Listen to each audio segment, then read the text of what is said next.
ಪತ್ರಕರ್ತ ಸದಾ ಸುದ್ದಿಯಲ್ಲಿರ್ತಾರೆ, ಜೊತೆಗೆ ಸೋಷಿಯಲ್ ಮೀಡಿಯಾ ಸ್ಟಾರು. ಒಂದಿಷ್ಟು ವಾಗ್ವಾದ, ಚರ್ಚೆ, ಪರಾಮರ್ಶೆ, ಒಂದಿಷ್ಟು ವ್ಯವಸ್ಥೆಗಳನ್ನು ಮೈ ಮೇಲೆ ಹಾಕ್ಕೊಳ್ಳುವಂಥ ಕಿರಿಕಿರಿ ಜೊತೆಗಿದ್ದಾರೆ. ಸದ್ಯ ಧರ್ಮಸ್ಥಳದ ಪ್ರಕರಣದ ಬಗ್ಗೆ ಸಾಕಷ್ಟು ತನಿಖೆಗಳ ಬಗ್ಗೆ ಮತ್ತು ಜನ ಸೋಷಿಯಲ್ ಮೀಡಿಯಾದಲ್ಲಿ ಬರೆಯೋ ಬಗ್ಗೆ ಕಾಮೆಂಟ್ಗಳು ಇತ್ಯಾದಿ ಮತ್ತೊಂದು ಮಗದೊಂದು ಇದೆಲ್ಲರ ಬಗ್ಗೆ ಮಾತಾಡಲಿಕ್ಕೆ ಕಿರಿಕಿರಿ ಜೊತೆಗಿದ್ರೆ ಮಾತಾಡ್ತಾ ಹೋಗ್ತೀನಿ. ಸರ್, ಪ್ರಮುಖವಾಗಿ ನಮಸ್ತೆ, ಹೇಗಿದ್ದೀರಿ? ಚೆನ್ನಾಗಿದ್ದೀರಾ ಸರ್? ಸರ್, ಈಗ ಧರ್ಮಸ್ಥಳದಲ್ಲಿ ಒಂದಿಷ್ಟು ಚರ್ಚೆಗಳು ನಡೀತಾ ಇದ್ದಾವೆ. ಅದು ತಲೆಬುರುಡೆ ಪ್ರಕರಣ ಇರ್ಬೋದು, ಸೌಜನ್ಯ ವಿಚಾರ ಆಗಿರ್ಬೋದು.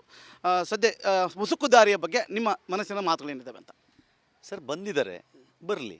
ಪಾಯಿಂಟ್ ಮಾಡಿದ್ದಾರೆ, ಮಾಡಲಿ. ಹೂತಿ ಇಲ್ಲಿ 2 ಇದೆ, ಇಲ್ಲಿ 3 ಇದೆ, ಇಲ್ಲಿ 5 ಇದೆ, ಇಲ್ಲಿ 8 ಇದೆ ಅಂತ ಹೇಳಿದರು. ಓಪನ್ ಮಾಡಿ ತೋರಿಸ್ಲಿ. ಅದು ಯಾವುದು, ಅದಕ್ಕೆ ಯು ಡಿ ಆರ್ ಇದೆಯಾ, ಅದಕ್ಕೆ ಲೆಕ್ಕಾಚಾರ ಇದೆಯಾ, ಅದು ರಿಜಿಸ್ಟರ್ ಆಗಿದೆಯಾ, ಅದರದ್ದು ಪೋಸ್ಟ್ ಮಾರ್ಟಮ್ ಆಗಿದೆಯಾ, ಎಲ್ಲ ಆಗಲಿ. ಟೈಮ್ ಇದೆ. ಭೀಮ ಬಂದಾಗಿದೆ ಅಲ್ವಾ? ಭೀಮ ಬಂದ ತಕ್ಷಣ ಇಲ್ಲೇನು ಕೌರವರ ಪಾಂಡವರು ಯುದ್ಧ ನಡಿಬೇಕಂತೇನಿಲ್ಲ. ಭೀಮ ಬಂದು ಭೀಮನ ಕೆಲಸ ಮಾಡಲಿ. ಎಸ್ ಐ ಟಿ ಕೆಲಸ ಮಾಡಲಿ. ಅಷ್ಟರೊಳಗೆ ಯಾರೂ ಸಹಿತ ಇದು ಹಿಂಗೆ ಆಗುತ್ತೆ, ಇವರೇ ಮಾಡಿದ್ದು, ಇಷ್ಟೊತ್ತಿಗೆ ಮಾಡಿದ್ದು, ಇಲ್ಲೇ ಮಾಡಿದ್ದು ಅಂತ ಮಾತಾಡೋದು ಬೇಡ ಅಂತ ಅಷ್ಟೆ. ಭೀಮನ ಪಾತ್ರ ಭೀಮ ವಹಿಸ್ತಾ ಇದ್ದಾನೆ. ಕಿರಿಕೀರ್ತಿಯವರ ಪಾತ್ರ ಏನು ಧರ್ಮಸ್ಥಳದಲ್ಲಿ ಅಂತ? ಸರ್, ಈಗ ಭೀಮ ಬಂದು ಪಾಂಡವರ ಜೊತೆಲಿದ್ದ. ಎಲ್ಲಿ? ಇದರಲ್ಲಿ ಕುರುಕ್ಷೇತ್ರದಲ್ಲಿ ಪಾಂಡವರ ಜೊತೆಗಿದ್ದ ಭೀಮ. ಬಟ್ ಇವಾಗ ಅವನು ಕೌರವ್ರ ಜೊತೆ ಸೇರ್ಕೊಂಡ್ಬಿಟ್ಟ. ನಮ್ಗೆ ಅದು ಸಮಸ್ಯೆ.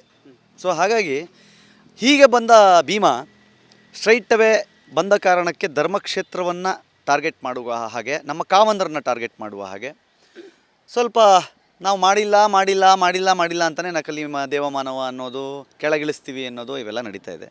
ಹಾಗಾಗಿ ಈ ಕ್ಷೇತ್ರಕ್ಕೆ ಹುಟ್ಟಿದಾಗಿಂದ ನನ್ನ ಮೊದಲ ವರ್ಷದ ಮುಡಿ ಕೊಟ್ಟಿದ್ದು ಧರ್ಮಸ್ಥಳಕ್ಕೆ. ಅರ್ಥ ಆಯ್ತಾ? ನನ್ನ ಮಗನ ಮುಡಿ ಕೊಟ್ಟಿದ್ದು ಧರ್ಮಸ್ಥಳಕ್ಕೆ. ನನ್ನ ತಂದೆ ತಾಯಿಯ ಮದುವೆ ಆಗೋಕ್ಕೆ ಮುಂಚೆ ಅವರ ಮದುವೆ ಪತ್ರಿಕೆಯನ್ನು ಧರ್ಮಸ್ಥಳಕ್ಕೆ ಕಳಿಸಿ ಅಲ್ಲಿಂದ ಅವ್ರ ರಿಪ್ಲೈ ಬಂದ ಮೇಲೇ ತಾಳಿ ಕಟ್ಟಿದ್ದು ನಮ್ಮ ಅಮ್ಮನಿಗೆ. ಸೊ ಹಾಗೆ ನಡ್ಕೊಂಬಂದಂತಹ ಪ್ರತೀತಿ. ಸೊ ನಮ್ಮ ಶ್ರೀ ಕ್ಷೇತ್ರಕ್ಕೆ ಏನಾದರೂ ಸಮಸ್ಯೆ ಆಗಿದೆ ಅಂತಾದಾಗ, ನಾವು ಸಹಿತ ಪತ್ರಕರ್ತರಾಗಿ 17 ವರ್ಷ ಕೆಲಸ ಮಾಡಿದಾಗ ಸೌಜನ್ಯ ಕೇಸನ್ನು ಅವತ್ತಿಂದ ಇವತ್ತಿನ ತನಕ ನೋಡಿದ್ದೀವಿ. ಅಟ್ ದ ಸೇಮ್ ಟೈಮ್ ಅಲ್ಲಿ ಯಾವ್ಯಾವ ಥರ ಲೂಪ್ ಹೋಲ್ಸ್ ಆಗಿತ್ತು ಅನ್ನೋದನ್ನು ನಾವು ಗಮನಿಸಿದ್ದೀವಿ. ಹೀಗೆಲ್ಲ ಇರಬೇಕಾದ್ರೆ ನಾವು ಯಾಕೆ ಮಾತಾಡದೆ ಸುಮ್ಮನಿರಬೇಕು? ಒಂದು ವರ್ಗ ಒಂದನ್ನು ನಂಬಿಸೋಕೆ ಇಷ್ಟೆಲ್ಲ ಪ್ರಯತ್ನಗಳನ್ನು ಪಡ್ತಿರುವ ಸಂದರ್ಭದಲ್ಲಿ ನಾವು ಯಾಕೆ ನಮ್ಮ ನಂಬಿಕೆಗಳ ಪ್ರತೀತಿಯಾಗಿರುವ ನಮ್ಮ ಕ್ಷೇತ್ರವನ್ನು ಉಳಿಸ್ಕೋಬಾರ್ದು ಅನ್ನುವ ಕಾರಣಕ್ಕೆ ನಾವು ಅದ್ರ ಪರವಾಗಿ ಮಾತಾಡ್ತಾ ಇದ್ದೀವಿ ಅಷ್ಟೇ. ಭೀಮ ಪಾಂಡವರ ಜೊತೆಗಿದ್ದ, ಕೌರವ ಜೊತೆಗೆ ಹೋದ. ಹಾಗಾದರೆ ಕಿರಿಕೀರ್ತಿಯವರು ಪಾಂಡವರ ಕೌರವರ? ಅದು ಅಫ್ಕೋರ್ಸ್ ನಿಮ್ಗೆ ಗೊತ್ತಿದೆಯಲ್ಲ. ಧರ್ಮಸ್ಥಳವನ್ನು ಎಲ್ಲಿಗೆ ಹೋಲಿಸ್ತೀರಿ ನೀವು? ಧರ್ಮಸ್ಥಳವನ್ನು ಎಲ್ಲಿಗೆ ಹೋಲಿಸ್ತೀರಾ? ಪಾಂಡವರಿಗೆ ಹೋಲಿಸ್ಬೇಕಲ್ವ. ಶ್ರೀ ಮಂಜುನಾಥ ರುದ್ರತಾಂಡವ ಆಡುತ್ತೆ ಅಂತ ಹೇಳಿದ್ದಾರೆ. ರುದ್ರತಾಂಡವ ಆಡದೇ ಇರ್ತಾನೆ ಶ್ರೀ ಮಂಜುನಾಥ? ಅವನ ಕ್ಷೇತ್ರದಲ್ಲೇ ಯೂಟ್ಯೂಬಿನ ಒಂದು ವಿಡಿಯೋಲ್ಲಿ ರುದ್ರತಾಂಡವ ಆಗುತ್ತೆ ಅಂತಂದರೆ, ಶ್ರೀ ಕ್ಷೇತ್ರ ಮಂಜುನಾಥ ಕ್ಷೇತ್ರದಲ್ಲಿ ರುದ್ರತಾಂಡವ ಆಗಲ್ವಾ? ಆ ರುದ್ರತಾಂಡವಕ್ಕೆ ಕಾಯ್ತಾ ಇದೀವಿ ಅಷ್ಟೇ ನಾವೆಲ್ಲ. 13 ವರ್ಷಗಳ ಪ್ರಕರಣ ಇದು. ಸೌಜನ್ಯ ಕೇಸೇ ಬೇರೆ, ತಲೆಬುರುಡೆಯ ಪ್ರಕರಣನೇ ಬೇರೆ. ಎರಡನ್ನೂ ಒಟ್ಟಿಗೆ ತೊಗೊಂಡು ಹೋಗ್ತಾರೆ ಕೀರ್ತಿಯವರು. ಒಂದಿಷ್ಟು ಮಾತುಗಳು, ಚರ್ಚೆಗಳಿದ್ದಾವೆ. ನಮ್ಮ ವಾದ ಏನು ಗೊತ್ತಾ? ಈ ಕೇಸ್ನಲ್ಲಿ ಸೌಜನ್ಯಗೆ ನ್ಯಾಯ ಸಿಗಲ್ಲ. ಯಾವುದರಲ್ಲಿ? ಭೀಮ ಬಂದಿರೋದ್ರಲ್ಲಿ. ನಾವು ಅದಕ್ಕೆ ಹೇಳ್ತಾ ಇರೋದು ಮಹೇಶ್ ತಿಮ್ಮರೋಡಿ ಅವರಿಗೆ, ಗಿರೀಶ್ ಮಟ್ಟಣ್ಣನವರವ್ರಿಗೆ, ಮಿಸ್ಟರ್ ಸಮೀರ್ ಅವರಿಗೆ, ದಯವಿಟ್ಟು ಈ ಕೇಸನ್ನ ಡೈವರ್ಟ್ ಮಾಡಿ. ನೀವು ಸೌಜನ್ಯ ವಿಚಾರದಲ್ಲಿ ನ್ಯಾಯ ಸಿಗಬೇಕು ಅಂತಂದರೆ ಇವಾಗ ಭೀಮ ಹೂತ ಕಡೆ ಶವ ಸಿಗಬೇಕು ಅಂತ ಹೋಗಬೇಡಿ. ಯಾಕಂತಂದರೆ ಸೌಜನ್ಯಾಳ ಶವವನ್ನು ಹೂತಿದ್ದು ಅವಳ ಮನೆ ಎದುರಿನಲ್ಲಿ. ಸೊ ಹೀಗಿರುವಾಗ ಇಲ್ಲಿ ಯಾವುದೇ ಶವ ಸಿಕ್ಕರೂ ಅದು ಸೌಜನ್ಯಗೆ ಸಿಗುವ ನ್ಯಾಯ ಅಲ್ಲ. ಹಾಗಾಗಿ ನಿಮ್ಮಲ್ಲಿರುವ ಸಾಕ್ಷಿಗಳನ್ನು ದಯವಿಟ್ಟು ಈಗಲೇ ಕೊಟ್ಟು ಸೌಜನ್ಯಗೆ ನ್ಯಾಯ ಕೊಡಿಸಿ. ಆಲ್ರೆಡಿ 12-13 ವರ್ಷ ತಡ ಮಾಡಿದಿರಿ. ಸೌಜನ್ಯಗೆ ನ್ಯಾಯ ಕೊಡಿಸ್ತೀವಿ ಅಂತ ಹೋರಾಟ ಮಾಡಿಕೊಂಡು ಆಕೆಯ ಸಾವಿಗೆ ನ್ಯಾಯ ಕೊಡಿಸದೆ, ಅವಳಿಗೆ ಆದ ಅತ್ಯಾಚಾರಕ್ಕೆ ನ್ಯಾಯ ಕೊಡಿಸ್ತೇನೆ ಇಲ್ಲಿಯವರೆಗೂ ತಳ್ಕೊಂಡು ಬರ್ತಾ ಇದ್ದೀರಿ. ಜೇಬಲ್ಲಿಟ್ಟುಕೊಂಡ ನಿಮ್ಮ ಸಾಕ್ಷಿಗಳನ್ನು, ಮೊಬೈಲ್ನಲ್ಲಿ ಇಟ್ಟುಕೊಂಡಿರುವ ನಿಮ್ಮ ಸಾಕ್ಷಿಗಳನ್ನು, ನಿಮ್ಮ ಮನೆಯಲ್ಲಿ ಇಟ್ಟುಕೊಂಡಿರುವ ನಿಮ್ಮ ಸಾಕ್ಷಿಗಳನ್ನು, ಎಲ್ಲೆಲ್ಲ ಕಣ್ಣಾರೆ ಕಂಡಿರುವ ಸಾಕ್ಷಿಗಳೆಲ್ಲ ಇದೆಯಲ್ಲ, ಅದನ್ನೆಲ್ಲ ಇವಾಗ ತಗೊಂಬಂದು ದಯವಿಟ್ಟು SIT ಎದುರುಗಡೆ ಕೊಟ್ಟು ಸೌಜನ್ಯ ಸಾವಿಗೆ ನ್ಯಾಯ ಕೊಡಿಸಿ ಅಂತ ನಾವು ಕೇಳ್ತಾ ಇದ್ದೀವಿ. ಇಲ್ಲಿಗೆ ಯಾವುದೇ ದಾಖಲೆಗಳನ್ನು, ಯಾವುದೇ ಸಾಕ್ಷಿಯನ್ನು ಕೊಡದ ಅವರು ಸೌಜನ್ಯ ಹೋರಾಟಗಾರರ, ನಿಮ್ಮಲ್ಲಿರುವ ಸಾಕ್ಷಿಗಳನ್ನು SITಗೆ ಕೊಡಿ ಅಂತ ಕೇಳ್ತಾರೆ. ನಾವು ಸೌಜನ್ಯ ಹೋರಾಟಗಾರರ. ಆಮೇಲೆ ಇನ್ನೊಂದು ನೆನಪಿರಲಿ, ಸೌಜನ್ಯ ಹೋರಾಟಗಾರರು ಅಂದ ಮಾತ್ರಕ್ಕೆ ಅವರು ಧರ್ಮಸ್ಥಳವನ್ನು ವಿರೋಧಿಸಬೇಕಾಗಿಲ್ಲ. ಧರ್ಮಸ್ಥಳದ ಪರವಾಗಿ ನಿಂತಿದ್ದೀವಿ ಅನ್ನೋ ಕಾರಣಕ್ಕೆ ನಾವು ಸೌಜನ್ಯಗೆ ನ್ಯಾಯ ಸಿಗಬಾರ್ದು ಅಂತ ಹೇಳ್ತಾ ಇಲ್ಲ. ನಾವು ದೇವಸ್ಥಾನದ ಪರವಾಗಿಯೂ ಇದ್ದೀವಿ, ಸೌಜನ್ಯ ಪರವಾಗಿಯೂ ಇದ್ದೀವಿ. ಈಗ ಪ್ರಮುಖವಾಗಿ ಚರ್ಚೆಯಲ್ಲಿರುವಂಥದ್ದು ಸೌಜನ್ಯ ಹೋರಾಟ ಒಂದೆಡೆ, ಬುರುಡೆ ಪ್ರಕರಣ ಒಂದೆಡೆ. ಈಗ ಹಾಗಾದರೆ ಬುರುಡೆಗಳು ಸಿಕ್ಕಿದ್ದಾವೆ, ಒಂದಿಷ್ಟು ಆಸ್ತಿ ಕಳೆಬರ ಸಿಕ್ಕಿದ್ದಾವೆ. ಹಾಗಾದರೆ ಸಿಕ್ಕಿ ಸುಳ್ಳ? ಹಾಗಾದರೆ SIT ತನಿಖೆ ಮಾಡ್ತಿರೋ ಸುಳ್ಳ? ಹಾಗಾದರೆ ಇಲ್ಲ ಆಗಿರೋ ಘಟನೆಗಳು ಸುಳ್ಳ ಹಾಗಾದರೆ ಅಂತ? ಶವಹೂತ ಜಾಗದಲ್ಲಿ ಅಸ್ಥಿಪಂಜರವೇ ಸಿಗೋದು, ಮುತ್ತು ರತ್ನಗಳು ಸಿಗೋದಿಲ್ಲ. 2006ಕ್ಕೆ ಮುಂಚೆ ಅದೇ ಜಾಗದಲ್ಲಿ 70ಕ್ಕೂ ಹೆಚ್ಚು ಪೋಸ್ಟ್ ಮಾರ್ಟಮ್ಗಳನ್ನು ಮಾಡಿ ಆ ನದಿ ಪಾತ್ರದಲ್ಲಿ ನಾವು ಶವಗಳನ್ನು ಹೂಳಿದ್ದೇವೆ ಅಂತೇಳಿ FSL ರಿಪೋರ್ಟ್ ಕೊಟ್ಟಿರುವಂತಹ ಮಹಾಬಲ್ ಶೆಟ್ಟರ್ ಹೇಳಿದ್ದಾರೆ. ಶವಹೂತ ಜಾಗದಲ್ಲಿ ಅವನ ಕೆಲಸನೇ ಶವ ಹೂಳೋದು ಆ ಸಮಯದಲ್ಲಿ ಅಂತಾದರೆ, ನಿಮ್ಮ ಪ್ರಕಾರ ಒಂದು ದೇವಸ್ಥಾನದಲ್ಲಿ, ಅದರಲ್ಲೂ ಶಿವನ ಪಾದ ಸೇರಬೇಕು ಅಂತ ಇಲ್ಲಿ ವರ್ಷಕ್ಕೊಂದಿಷ್ಟು ಜನ ಬಂದು ಶಿವನ ಪಾದ ಸೇರ್ಕೋತಾರ ಇಲ್ವಾ? ಅವ್ರನ್ನ ಎಲ್ಲಿ ಉಳಬೇಕು? ಊರಿಗೊಂದು ಗ್ರಾಮ ಪಂಚಾಯಿತಿಗೆ ಯಾವುದೇ ಕಾರಣಕ್ಕೂ ಇಲ್ಲೊಂದು ಏನು ರುದ್ರಭೂಮಿ ಇಲ್ಲ ಅಂತಾದಮೇಲೆ ಅದನ್ನು ಅರಣ್ಯ ಪ್ರದೇಶಗಳಲ್ಲೋ ಸರ್ಕಾರಿ ಜಾಗಗಳಲ್ಲೋ ಹೂಳಿದ್ದಾರೆ. ಯಾಕೆ ನಿಮ್ಮೂರಲ್ಲಿ ಉಳಲ್ವೇನು, ನಮ್ಮೂರಲ್ಲಿ ಉಳಲ್ವೇನು? ಸಮೀರ್ ಅವ್ರ ಊರಲ್ಲಿ ಉಳಲ್ವೇನು? ಉಳ್ತಾರೆ ಎಲ್ಲ ಕಡೆನೂ. ಅದಕ್ಕೆ ಹೊಸ ಹೊಸ ಅರ್ಥ, ಹೊಸ ಹೊಸ ರೂಪಗಳನ್ನು ಕೊಡಬೇಕಾದ ಅವಶ್ಯಕತೆ ಇಲ್ಲ. ಶವಹೂತ ಜಾಗದಲ್ಲಿ ಅಸ್ಥಿ ಪಂಜರವೇ ಸಿಗುವುದು.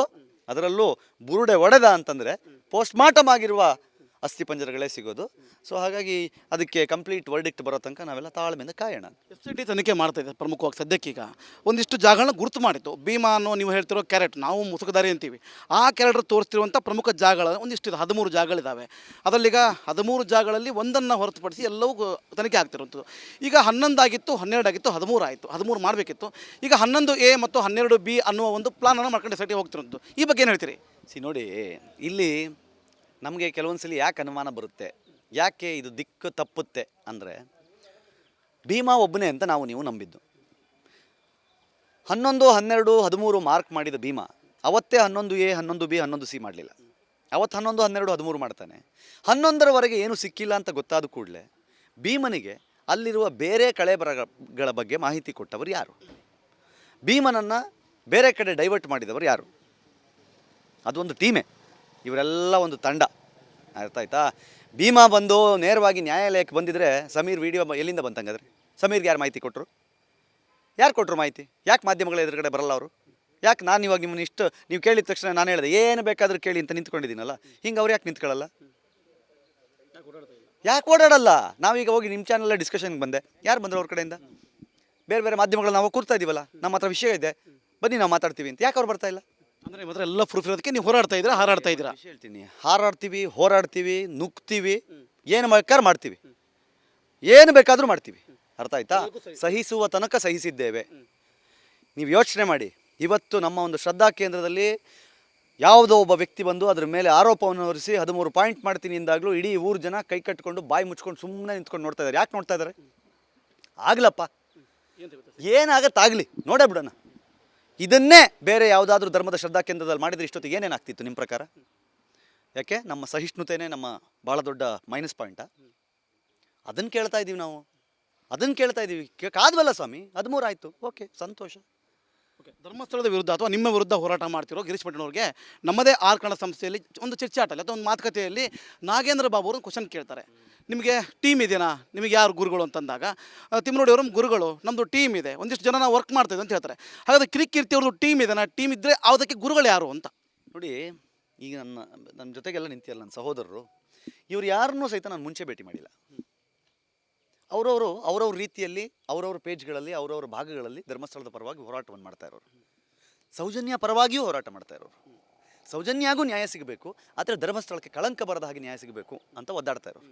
ಯಾರೂ ಸಹಿತ ಟೀಮ್ ಕಟ್ಕೊಂಡು ಆರಂಭದಲ್ಲೇ ನಾವು ಹಿಂಗೆ ಮಾಡೋಣ ಗುರು, ನೀವು ಹಿಂಗೆ ಮಾಡೋಣ, ನೀವು ಇದು ಮಾಡಿರಿ, ನಾನು ಇದು ಮಾಡ್ತೀನಿ, ನಿನ್ನ ತಮ್ಮನೇ ಲಿಂಗ್ ಹಾಕು, ನನ್ನ ತಮ್ಮನೇ ಲಿಂಗ್ ಹಾಕು, ನಾವು ಮಾತಾಡಲ್ಲ. ಅವರವರ ಹೋರಾಟವನ್ನು ಅವ್ರವ್ರು ಮಾಡ್ತಾ ಬಂದಿದ್ದಾರೆ. ಇವತ್ತು ಒಂದು ಮಹತ್ತರವಾದ ದಿನ, 13ನೇ ಪಾಯಿಂಟ್, ಅದಕ್ಕೆ ನೋಡ್ಬಿಡೋಣ ಗುರು ಅದನ್ನು ಒಂದನ್ನು ಅಂತ ಬಂದಿದ್ದೀವಿ. ಅಲ್ಲಿ ನೀವು ಬಂದಕ್ಕೆ ಆಗಿಲಿಲ್ವಾ? ಹೇಗೆ ಅದನ್ನು 13 ಅಲ್ಲ ಗೊತ್ತಿಲ್ಲ ನಮಗೆ, ನಾವು ಬಂದಿದ್ದಕ್ಕೆ ಯಾಕೆ ಆಗಿಯಲ್ಲ, ನಮಗೂ ಅದಕ್ಕೇನು ಸಂಬಂಧ. ನಮಗೊಂದು ಉದ್ದೇಶ ಇತ್ತು. SIT ಹೆಸರಿನಲ್ಲಿ ಬಹಳ ದಿಕ್ಕು ದಪ್ಪಿಸುವ ಕೆಲಸಗಳನ್ನು ಮಾಡ್ತಾಯಿದ್ರು. ಯೂಟ್ಯೂಬ್ ಮಾಧ್ಯಮಗಳಲ್ಲಿ ಕೂತ್ಕೊಂಡು SITಯಿಂದ ಮಾಹಿತಿ ಬಂದಿದೆ, ಪೊಲೀಸ್ಗಳಿಂದ ಮಾಹಿತಿ ಬಂದಿದೆ, ಅವರಿಂದ ಬಲ್ಲ ಮೂಲಗಳಿಂದ ಮಾಹಿತಿ ಬಂದಿದೆ ಅಂತೇಳಿ ದಿನಕ್ಕೆ 5-6 ಶವಗಳನ್ನು, ಪಾಪ ನಿಮಗೂ ಇಲ್ಲ, ಮೇನ್ ಸ್ಟ್ರೀಮ್ ಮೀಡಿಯಾ ಆಗಿ ನಿಮ್ಮ ಹತ್ರ SIT ಮಾಹಿತಿ ಬರ್ತಾ ಇದೆಯಾ? ನಿಮಗೆ ಬರ್ತಾ ಇಲ್ಲ SIT ಮಾಹಿತಿ. ಅಲ್ಲಿ ನೋಡಿ SIT ಮಾಹಿತಿ ಹೆಂಗೆ ಬರ್ತಾ ಇದೆ. ಅದಕ್ಕೆ ನಾವು SITಗೆ ಹೋಗಿ ಕೇಳಿದ್ವಿ, ಅವರಿಗೆ ಮಾತ್ರ ಮಾಹಿತಿ ಕೊಡ್ತಾ ಇರೋದು ತಪ್ಪು, ನೀವು ನಮಗೂ ಮಾಹಿತಿ ಕೊಡಬೇಕು ಅಂತ ಕೇಳಿದ್ವಿ. ಕೀರ್ತಿ ಶಂಕರಘಟ್ಟ ಒಬ್ಬ ಪತ್ರಕರ್ತರು, ಅದರಲ್ಲೂ ಇನ್ವೆಸ್ಟಿಗೇಷನ್ ಜರ್ನಲಿಸಮ್ ನಡೆಸುವಂಥವ್ರು, 4-6 ಸಂಸ್ಥೆಗಳಲ್ಲಿ ಕೆಲಸ ಮಾಡಿದಂಥವ್ರು. ತಾವು ಯಾವ ರೀತಿ ಇನ್ವೆಸ್ಟಿಗೇಷನ್ ಜರ್ನಲಿಸಮ್ ನಡೆಸಿದ್ರಿ ಈ ವಿಷಯದಲ್ಲಿ ಅಂತ? ಇದರಲ್ಲಿ ಇನ್ವೆಸ್ಟಿಗೇಟಿವ್ ಜರ್ನಲಿಸಮ್ ಮಾಡಲಿಕ್ಕೆ ಏನಿಲ್ಲ ರೀ. ನಾವು ಹೇಳ್ತೀವಲ್ಲ, ನಮಗೆ ಸೌಜನ್ಯ ಕೇಸ್ನಲ್ಲಾದಂಥ ಲೂಪ್ ಹೋಲ್ಸ್ಗಳ ಬಗ್ಗೆ ಗೊತ್ತಿದೆ. ಸೊ ಅದನ್ನು ನಾವು ಇವತ್ತಿಗೂ ವಾದ ಮಾಡ್ತಾನೇ ಇದ್ದೀವಿ. ನೋಡಿ, ಅವತ್ತು ಈ ಥರ ಮಿಸ್ಟೇಕ್ ಆಯಿತು, ಈ ಥರದ್ದಾಯಿತು, ಯಾಕೆ ಪ್ರಾಸಿಕ್ಯೂಷನ್ ಫೇಲ್ಯೂರ್ ಆಯಿತು ಅನ್ನೋದನ್ನು ಇವತ್ತಿನವರೆಗೂ ನಾವು ಮಾತಾಡ್ತಾ ಇದ್ದೀವಿ. ಅದೊಂದು ಕಡೆ ವಾದ.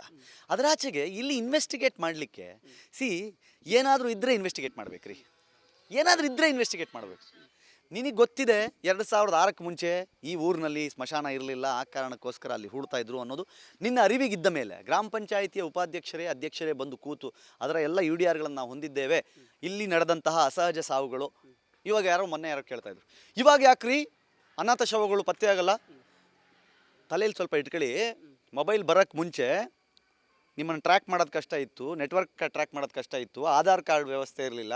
ಹಾಗಾಗಿ ಎಲ್ಲಿಂದ ಬಂದ, ಯಾಕೆ ಸತ್ತ, ಏನು ಸತ್ತ ಅಂತ ಗೊತ್ತಾಗ್ತಿರ್ಲಿಲ್ಲ. ಇವಾಗ ಬರೋನು ಮೊಬೈಲ್ ಹಿಡ್ಕೊಂಡು ಬಂದಿರ್ತಾನೆ, ಲಾಸ್ಟ್ ಪಾಯಿಂಟ್ ಧರ್ಮಸ್ಥಳ ಅಂತ ನೆಟ್ವರ್ಕಲ್ಲಿ ಗೊತ್ತಾದರೆ ಬಂದು ಗ್ರಾಮ ಪಂಚಾಯತಿಗೆ ಕೇಳ್ತಾರೆ, ಇಲ್ಲ ದೇವಸ್ಥಾನದ ಕಮಿಟಿ ಕೇಳ್ತಾರೆ. ಅವರು ಗ್ರಾಮ ಪಂಚಾಯತಿಗೆ ಹೋಗಿ ಅಲ್ಲಿ ಕೇಳಿ ಅಂತಂದರೆ ಅಲ್ಲಿ ಯಾವುದಾದ್ರೂ ಒಂದು ಶವ ಸಿಕ್ಕಿದೆ ಅಂತಂದರೆ, ನೋಡಿ ಇದು ಶವ, ನಿಮ್ದು ಪತ್ತೆ ಆಯಿತಾ, ಓಕೆ, ಗುರುತು ಪತ್ತೆ ಹಚ್ಚಲಾದ ಅಂದ್ಬಿಟ್ಟು ವಿಡಿಯೋ ಮಾಡಿ ಕಳಿಸ್ತಾರೆ. ಹಾಗಾಗಿ ಇತ್ತೀಚಿನ ದಿನಗಳಲ್ಲಿ ಟೆಕ್ನಾಲಜಿ ಮುಂದುವರೆದಿರೋದ್ರಿಂದ ಅನಾಥ ಶವಗಳು ಕಮ್ಮಿ. ಆ ಕಾಲದಲ್ಲಿ ಇರಲಿಲ್ಲ ಸ್ವಾಮಿ. 1988ರಿಂದ ಈ ದಿನದವರೆಗೆ 267 ಕೇಸ್ಗಳಿದೆ ಟೋಟಲ್ಲು. UDR ಆಗಿರುವಂಥದ್ದು. ತೋರಿಸಿ ನೀವು, ಅಗಿರಿ ಉಗಿರಿ ಏನಾದರೂ ಮಾಡಿ. ಇದ್ದಾವೆ, ಸಾಕ್ಷಿ ಇಲ್ವಾ? ಅದಕ್ಕೆ ತಕ್ಕ ಪೂರಕವಾಗಿ ಗ್ರಾಮ ಪಂಚಾಯತಿಯವ್ರು ಕೊಡೋಕ್ಕೆ ಫೇಲ್ಯೂರ್ ಆದ್ರೆ, ಅದಕ್ಕೆ ಪೂರಕವಾಗಿ ಅದನ್ನು ಸಾಬೀತುಪಡಿಸ್ಲಿಕ್ಕೆ ಫೇಲ್ಯೂರ್ ಆದ್ರೆ ಅವಾಗ ಮಾತಾಡ್ರಿ ರೀ, ಕೇಳೋಣ.